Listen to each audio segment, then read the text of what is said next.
U.S.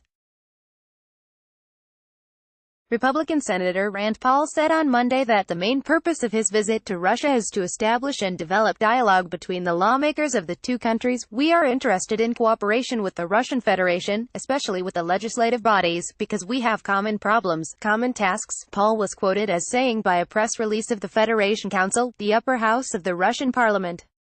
Paul headed a U.S. delegation, which includes member of the Texas State Senate Don Huffines and representatives of the Cato Institute, a public policy research organization.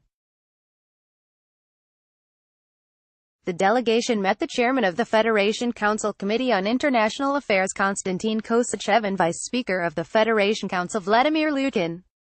The parties discussed issues of Russian-U.S. relations and prospects of interparliamentary relations. According to the press release, there are many differences in our approaches. Nevertheless, your position in favor of developing dialogue that equally meets the interests of the United States and Russia cannot but inspire respect, Kosachev said. Kosachev said the visit is especially valuable as some U.S. representatives are attempting to treat all contacts with Russian politicians as toxic ones. The senior Russian lawmaker listed the main issues which should constitute the core of bilateral relations, including maintaining strategic stability, arms control and ensuring a further reduction of military tension. Paul also met representatives of the Foreign Affairs Committee of the State Duma, the lower house of the Russian parliament, led by the committee's chairman Leonid Slutsky. The conversation with U.S.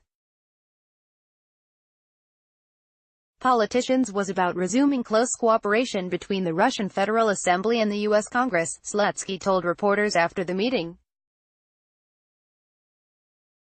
He said the parties agreed to make efforts in the coming weeks and try to relaunch some kind of cooperation format as early as this autumn.